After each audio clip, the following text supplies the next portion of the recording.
Hello, my friends. How are you? How you feeling? Hopefully, you all guys feeling great, feeling nice, feeling good.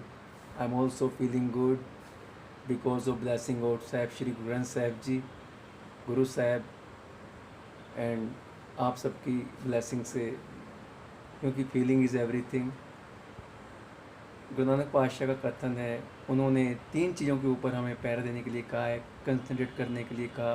किरत करो, किरत जिसमें सच्चाई हो, ईमानदारी हो, जिसमें किसी का नुकसान ना हो, जिसमें किसी की बद्दुआ ना हो, सच्ची सच्ची मेहनत की किरत, दसानुओं की किरत कहते हैं पंजाबी भाषा में, कि मेहनत से कमाई हुई, ईमानदारी से, इसमें किसी परिवार का, समाज का, देश का कोई नुकसान ना हो, जिस किरत में, जिस काम में सबका भला हो, ऐसी किरत गुरु नानक पातशाह ने हमें करने के लिए कहा।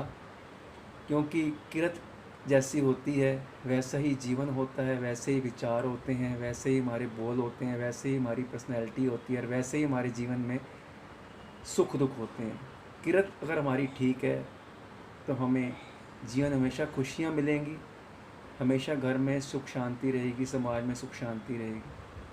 लेकिन अगर किरत ठीक नहीं है तो कुछ भी ठीक नहीं है। तो गुरु नानक पातशाह ने पहले हमें किरत के ऊपर कंसंट्रेट करने के लिए कहा कि आप किरत कैसे करते हो, आपके घर जो कमाई आ रही है वो किस सोर्स से आ रही है, वो बहुत ज़रूरी है। वो अच्छा होना चाहिए, उसमें सबका भला होना चाहिए, उसमें दया होनी चाहिए, प्यार होनी चाहिए, इज्जत, ईमानदारी, नेक नामी होनी चाहिए। दूसरा बाबा ने कहा नाम जपो। नाम जपो मीन्स हम सब गुरुद्वारे भी जाते हैं, मंदिर भी जाते हैं, घर बैठकर ही पाठ पूजा करते हैं। नाम जपना सिर्फ यही नहीं है। नाम जपने से मतलब हम किसी के बारे में बुरा ना सोचें, सबका भला मांगें, और हमेशा जो है अच्छी सोच रखें। अमीरी गरीबी परमात्मा की देन है। कौन चाहता है कि वो गरीब हो? हर बंदा अमीर बनना चाहता है, लेकिन सारे अमीर नहीं बनते। लेकिन कुछ लोग पुनर्जन्म के संस्कारों की वजह से अमीरी में भी गरीबों जैसा जीवन जीते हैं। गरीब होने के बावजूद भी वो सबका भला मांगते हैं, सच्ची सच्ची किरत करते हैं, किसी को देख के डिप्रेस नहीं होते, और गुरु नानक पातशाह के कथनों पर पैर देते हैं, भाई सच्ची सच्ची किरत करो, और हमेशा सबका भला मांगते हुए। गुरु नानक पातशाह ने कहा है कि जन नानक तूड़ मंगे तिस गुरु सिख की, जो आप जपे अवरा नाम जपावे। अवरा नाम जपाने से पाओ कि जो आप भी खुश रहे और औरों को भी खुश रखे, हर हाल में। हर हाल में खुद भी खुश रहने की कोशिश करे और औरों को भी बताए कि भैया हर हाल में खुश रहो, जो भी है तुम्हारे जीवन में तुम्हारे कर्मों का ही फल है। इसलिए महाराज ने किरत के ऊपर जोर दिया कि किरत हमारी अच्छी होनी चाहिए, क्योंकि जो पैसा किरत से घर में आता है वो वैसी बरकत लेके आता है जैसा वो काम होता है। नाम जपो का आपने समझ ही लिया कि भाई हमें जब भी जीवन में, आज सुबह ही मेरे फ्रेंड का फ़ोन आया, 30 साल बाद उससे मेरी फेसबुक पर मुलाकात हुई अचानक। उसने कहा मैं देख रहा हूँ बड़े सालों से आप बाबा जी का नाम सिमरन कर रहे हो।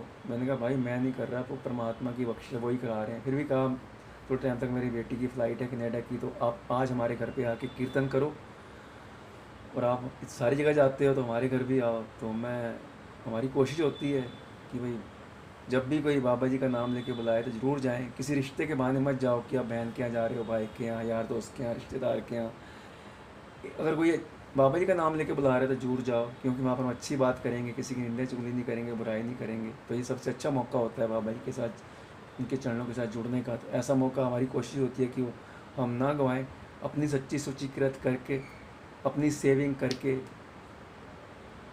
और बाबा जी की कृपा से बाबा जी ने गरीबी में भी अमीरी जैसा रखा हुआ है अपना हाथ देख के। क्योंकि बाबा जी ने एक कथन है, गरीब निवाज गुसैया मेरा माथे छतर तरे, ऐसी लाल तुझ बिन कौन करे। अगर आप परमात्मा से जुड़ जाते हो तो आप गरीब नहीं रहते। और बड़े लोग अमीर होने के बावजूद ही बहुत गरीब होते हैं, क्योंकि उनके अंदर भावना नहीं होती किसी को अप्रिशिएट करने की, किसी की मदद करने की, किसी के पास जाके दुख बताने की। तो वो अमीर होते हुए बहुत गरीब होते हैं। और जो गरीबी के अंदर भी अमीरी जैसा जीवन जीता है तो 200% वो पुनर्जन्म में जरूर अमीर होता है, लेकिन कुछ बाबा जी की कृपा मेहर की वजह से बाबा जी ने जोड़ना होता है अपने भक्तों को अपने चरणों के साथ, तो वो अपनी तरीके से चलाते हैं। लास्ट में आता है वंड के छको। वंड के छको से पाओ कि आप अपने अच्छे विचार, अच्छे बोल, अच्छे कर्म, आपके पास अगर कुछ भी देने के लिए है, यानी कि इवन सिर्फ हम पैसे ही दें किसी को, आप आशीर्वाद भी दे सकते हो। आशीर्वाद भी वंड के छको। जो आपने कुछ अन्न फूल तिल फूल जो भगवान ने दिया है वो भी वंड के छको, तो इस संसार में आया सफल है। क्योंकि जो जानवर हैं वो तो भोग दुनिया में सिर्फ भोग सकते हैं, लेकिन बाबा ने कहा कि अब इंसान और मनुष्य हो, मानक जन्म अमोलक पाया, बिरथा काहे गवाए, गोविंद के गुण गाओ, सब गोविंद के गुण गाओ। गोविंद के गुण गाओ से पाओ कि अपने गुणों को बढ़ाओ, किसी को देख के कॉपी मत करो, अपने अंदर झांको, सब कुछ कर मैं बाहर ना आए, बाहर टोले सो परम पुलाए। तो आज अच्छा मौका है। तो कुछ लोग नहीं होना चाहते सोशल मीडिया पे ऑनलाइन, तो ये लोग स्विट्ज़रलैंड से बिलोंग करते हैं ज़्यादातर फैमिली इनकी। तो ये लोग जैसे हम लोग फेसबुक या व्हाट्सएप पे कोई भी चीज़ करने से पहले उसमें एक टर्म्स एंड कंडीशन आती है कि उसमें आपकी चैट्स कॉन्टैक्ट हर चीज़। कुछ लोग नहीं जाते सोशल मीडिया पे, शाही होते हैं, तो शायद मैं इनका कीर्तन ना डाल पाऊँ फेसबुक के गए पे। तो बहुत प्यारी गुरसिख फैमिली है, तो जहाँ जहाँ मौका मिलता है जाना चाहिए। और नानक नाम चढ़ती कला, तेरे पाने सरबत दा भला। अगर कुछ गलत बोल दिया तो आई एम सॉरी, और please like, subscribe and share my videos on Facebook travel with Karnail. Waheguru ji का खालसा, वाहिगुरु जी की फतेह।